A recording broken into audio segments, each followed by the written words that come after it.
Hello, this is Angelia with the podcast Why You Do What You Do. The podcast that talks about human development and psychology to maybe help you figure out a little bit more about why you do what you do. We were talking about the DSM, the Diagnostic and Statistical Manual for Mental Health, and we're going to talk some more about that. We talked about the different things that go into looking at a person's mental health. Note that if there is a physical illness or injury, its psychological impact on the individual's personality, not its overall impact on functioning, is listed on Axis 4.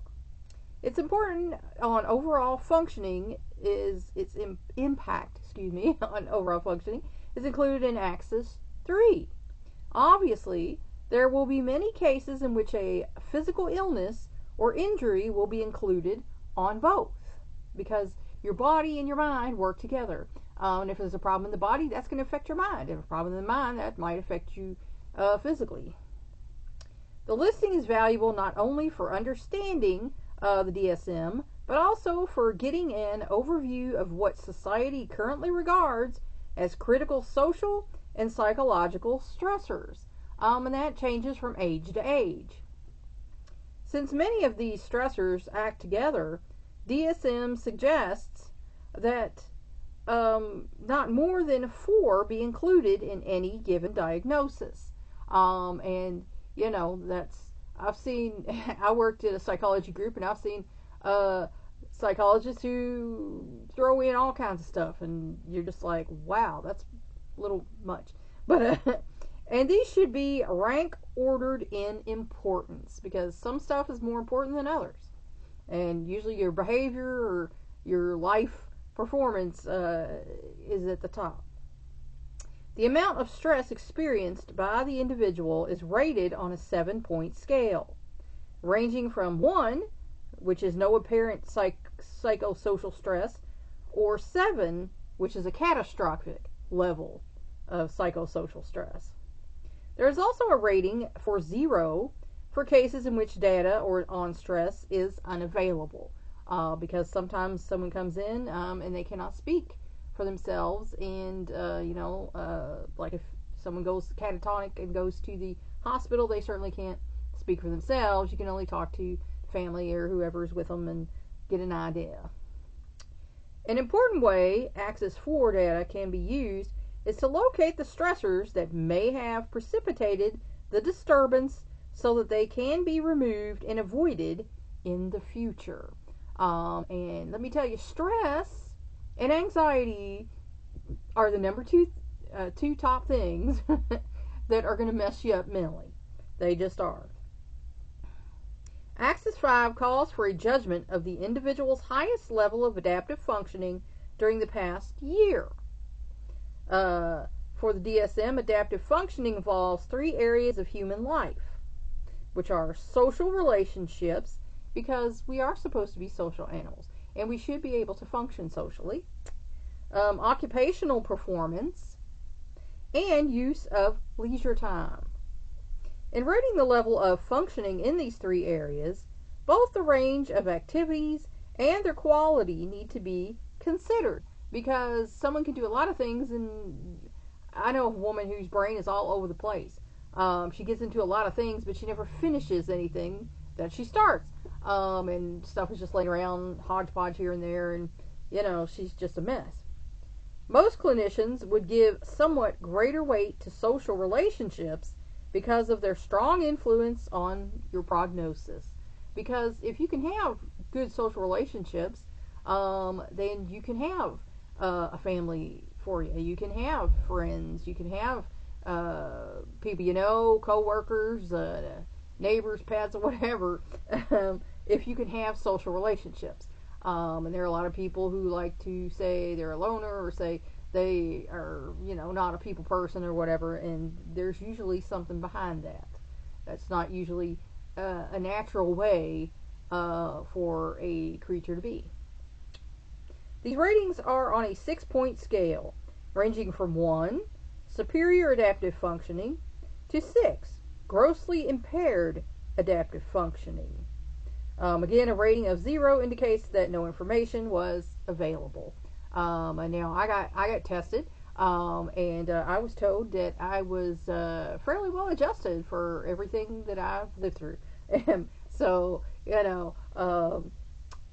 if you got some problems, I recommend you go and you talk to somebody. You can even get psych tested, and there's only gain. A lot of people think that they're scared to go talk to somebody because they're afraid they'll put them in the nut house or whatever.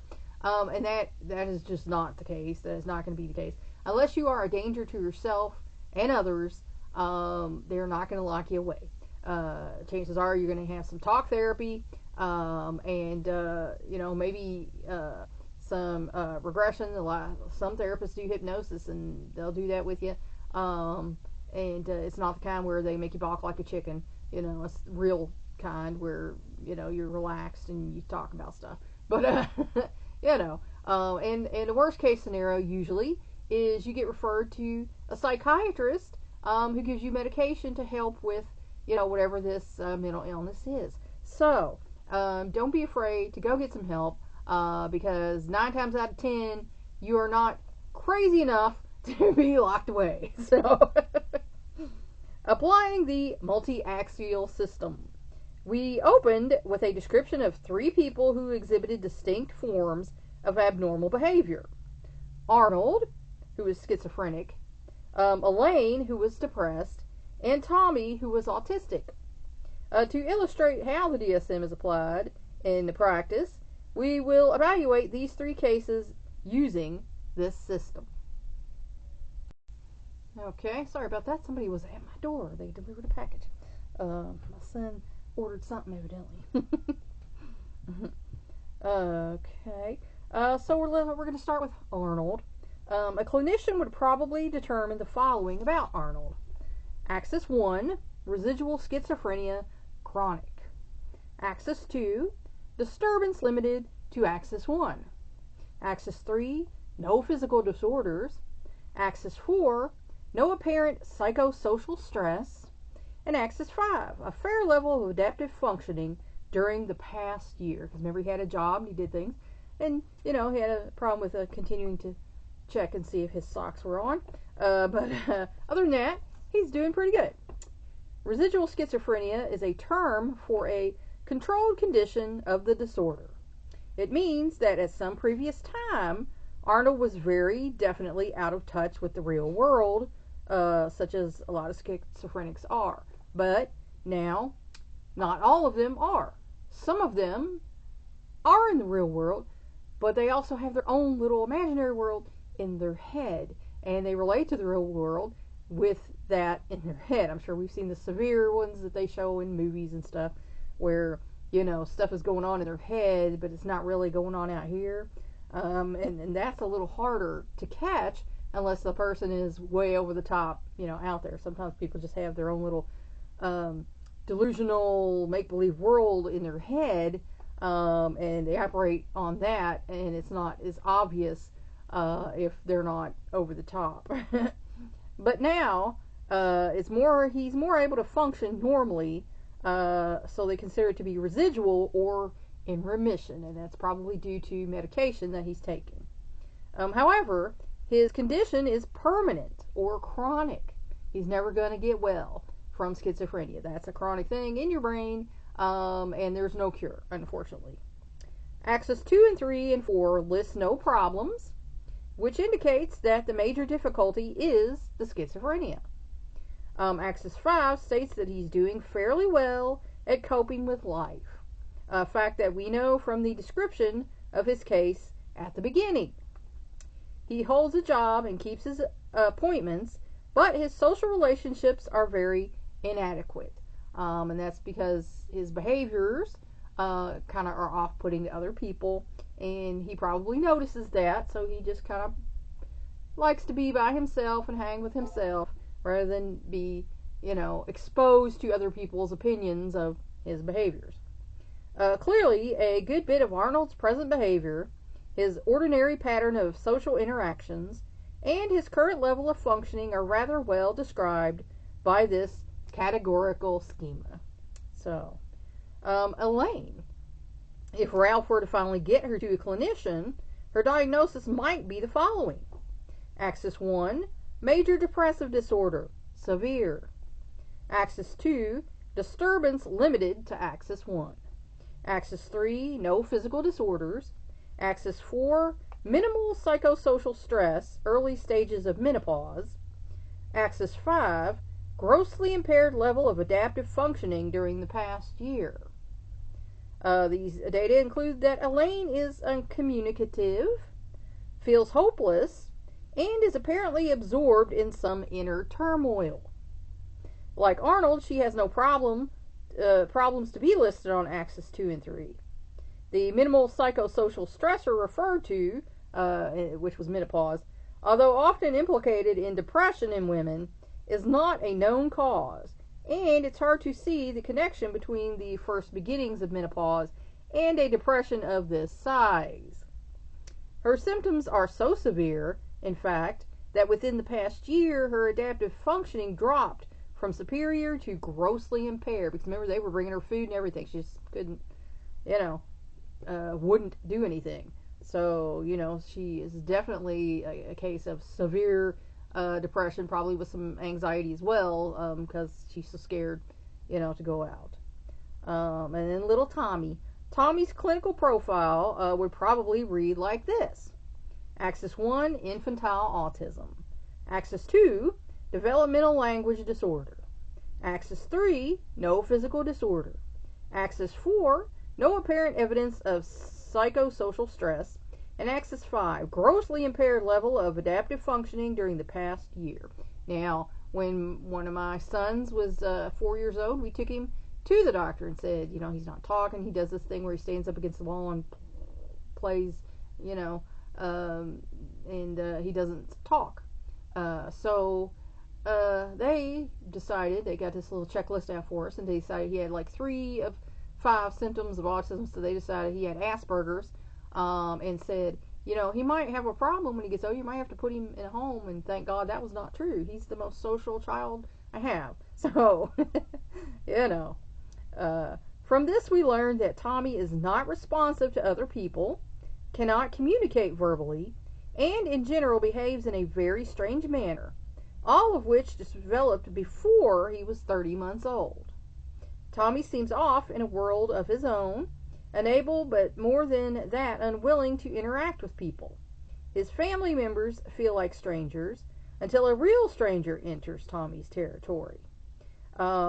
Then his behavior proves that his cold and oblivious attitude is reserved for those he knows and values, because sometimes they are curious about other people and they will speak to other people. Now, that does not mean that they had an unloving mother like used to be thought, and there's been no connection that they found in scientific studies with, vaccinations and autism. And so, if that's what somebody's telling you, yeah, tell them, show me the science. But it's not there. No stressor or physical injury or defect has been found that could have initiated his bizarre behavior. Autism, by definition, is an extremely debilitating disorder, meaning that his adaptive functioning is very low. These 3 cases were not selected with the DSM classification schema in mind, but because they are straightforward examples of the people seen in ordinary clinical practice. So these are your most common problems that they see in clinical practice. Most cases are not as easy to diagnose or as simple as these, however, but for many people, there are problems on both Axis 1 and Axis 2, or a physical disability, or especially at least one stressor. And a lot of us, especially, where I live and the world's getting to be harder and harder, you got more than one stressor going on. Nevertheless, the DSM categories are highly descriptive of these 3, and we would naturally assume that if they are indeed reasonably typical cases, the DSM classification will do an equally good job of prediction.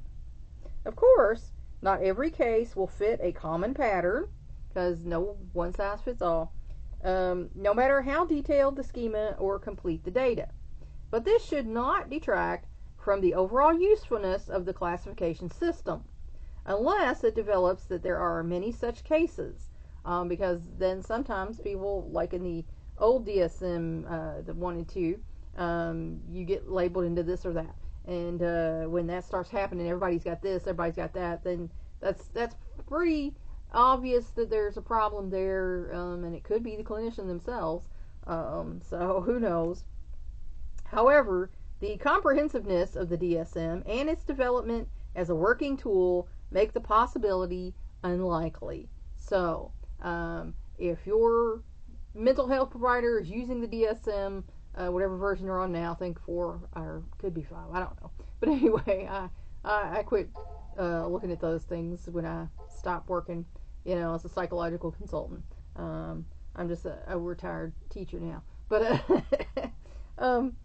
if they're kind of making up their own theories and not using the DSM, I would look for someone else. I would look for someone who's using the DSM as a guide to help you and doesn't have these, outlandish theories of they know this, they understand this so much better than the modern, DSM. That's more like a cult. So, again, emphasis on behavior. Another unique feature of DSM is its emphasis on behavior, because let's face it, your behavior is what tells people whether or not you have mental illness. Like I said, some people can just be kooky. Like I consider myself eccentric. There's a line in a movie where John Cleese says, "I'm eccentric," like that. And then there's people who are problematic. Or people who are danger to themselves and others. For each of the 230 categories, the system lists the symptoms syndrome, all the various behaviors currently known to be associated with the disorder, dividing them into other groups. Number 1, essential features, the behaviors that distinguish the disorder. Number 2, associated features, the behaviors that are usually, but not always, present. Because, like I said, not one size fits all, and sometimes there's behaviors present in some people that aren't in others. So, number 3, diagnostic criteria, the behaviors that must be present for the disorder to be diagnosed, because there's some behaviors that have to be present in order to get that diagnosis.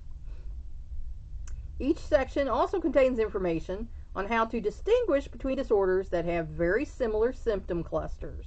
That is, information on how to arrive at a differential diagnosis. Also present in a description of other elements of a typical case, usual age of onset, general course of the disorder, degree of impairments, factors that lead to greater susceptibility, prevalence of the disorder, genetic risk factors, whether or not it seems to run in a family, although causes are mentioned if they are known, speculations about etiology are not present. The developers of the DSM believe that giving comprehensive and detailed descriptions of the behavioral clusters is a much faster and surer way of clarifying the disorders, and one that can't help but improve the reliability of the manual. And that is, a fact. Like I said, your clinician should be using a DSM for mental health, and if they're not, if they're winging it, or they're kind of got their own little thing going on, my advice is to find a clinician who's using it. So, however, the emphasis on behavior also led to other departures from the earlier versions, some of which are as controversial as the removal of homosexuality from the list of disorders. Because, let's face the facts, like I said, homosexuality happens in nature, and if it happens in nature, it's natural. So, that's where I'm going to leave you for today. I hope this helped you figure out maybe a little bit more about why you do what you do. Please like and share this educational program, and that's what it is, an educational program. It's not designed to diagnose or treat any mental illness. If you feel anything triggered you or might be something that is a problem in your life, by all means go and see your mental health professional. Please like and share the educational program so we can spread it around the world. If you want to help me out, subscribe to my YouTube channel. If you want to help me out even more, go to my Patreon page and become a patron. The link to that is in my posts. Thanks for watching or listening. That's all for now. Until next time.